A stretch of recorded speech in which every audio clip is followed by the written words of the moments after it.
All right, guys. So we got to talk about Biden's transgender health secretary, Rachel Levine, who is doing exactly what the mainstream liberal media and the leftists say it's not happening, right? They're saying that the government officials are not trying to pressure big tech to censor people based off their political speech. That's not happening, except that's exactly what's happening. I mean, the Democrats say it out loud all the time. They talk about how big tech needs to censor misinformation. That is code name for please censor things that we don't agree with, right, online. That's exactly what they're doing.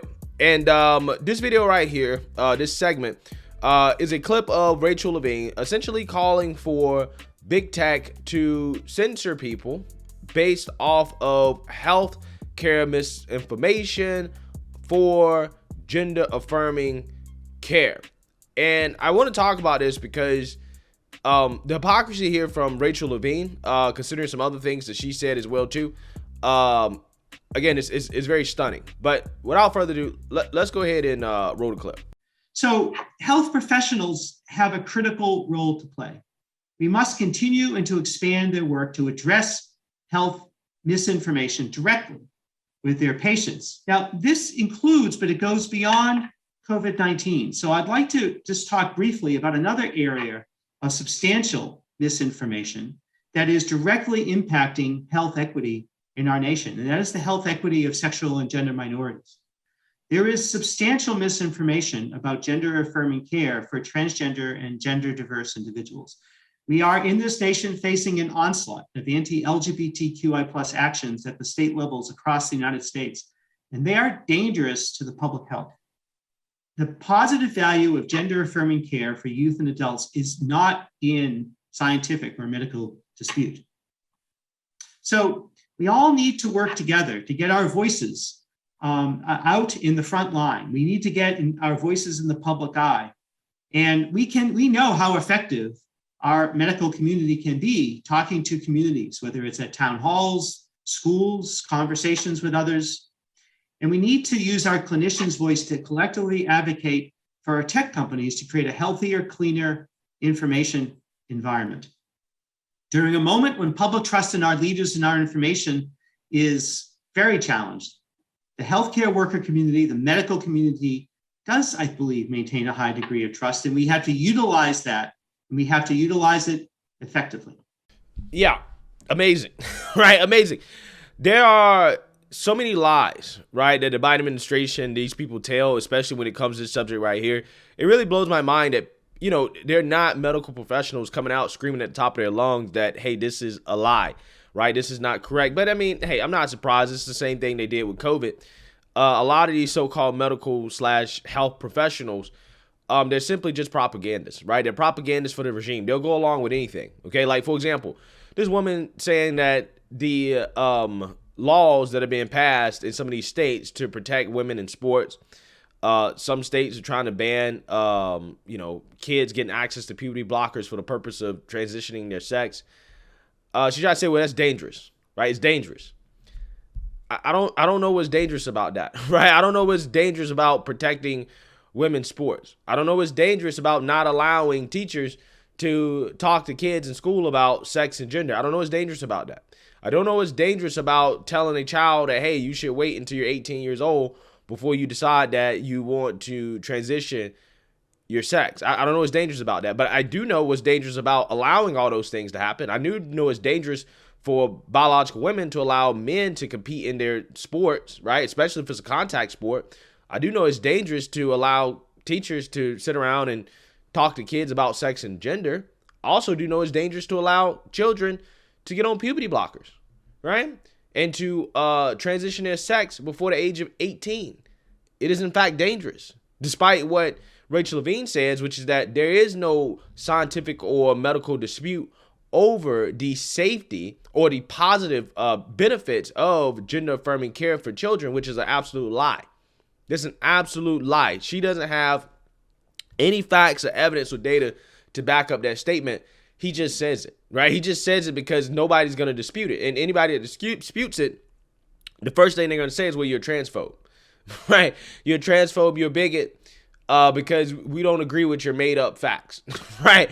Again, it just blows my mind. And what also blows my mind is that this person is such a big advocate of gender affirming care for children, knowing damn well that a lot of this gender affirming care for children can affect their ability to actually have children.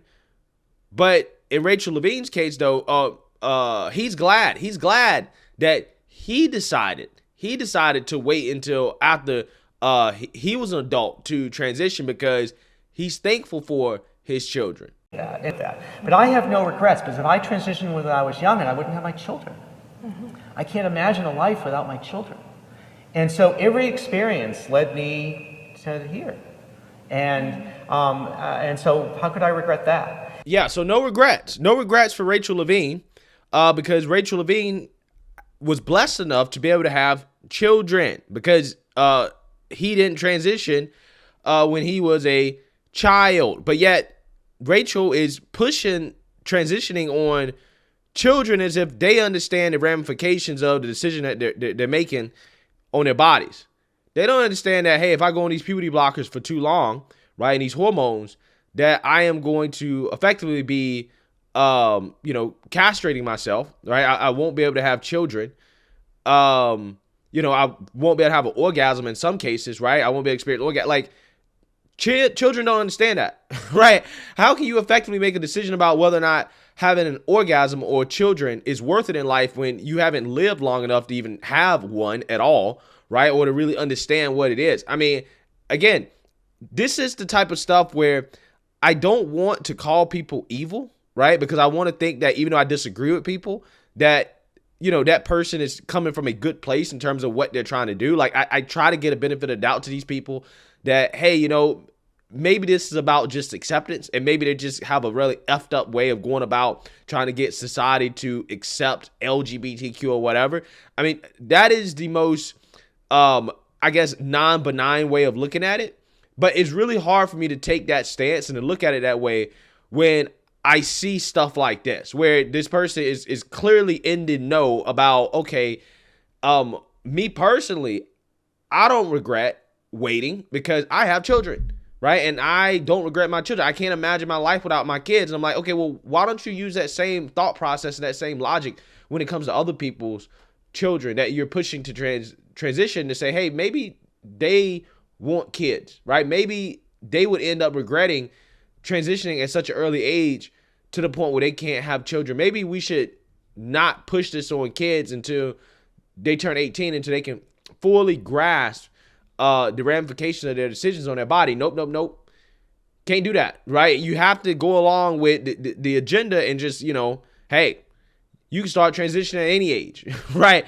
Right out the womb, babies know whether or not they were born in the wrong body.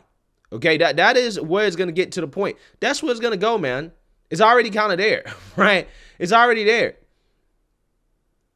And these people claim to be saying this stuff in the name of, health and safety and science. It's not. It's about propaganda. It's about propaganda. That's all it is.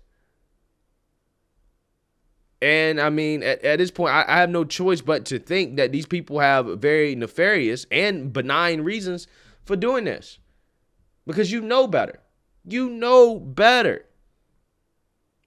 But, hey, like I said, this is a prime example of what we're fighting against here in regards to the government, the Biden administration, openly calling for big tech to censor people based off what they deem to be, medical misinformation. In this case, he's probably talking about misgendering, right? Stating biological facts. That's misinformation. Yeah, I mean, that's the world that we live in, right? It's not about what's actually true, what's not true, what's misinformation, what's this. Nah, it's not about that. It's simply about what goes along with the narrative, what goes along with the Biden regime, what goes along with the left. If it doesn't go along with those things, then it is misinformation. It's not true. Doesn't matter if it is actually true. Doesn't matter if it's actually facts, right? Doesn't matter, right? If the left disagrees with it, then it's misinformation and it must be censored. Amazing. Let me know what you guys think. Make sure you like, comment, and subscribe. Most importantly, share a Black conservative perspective. Peace.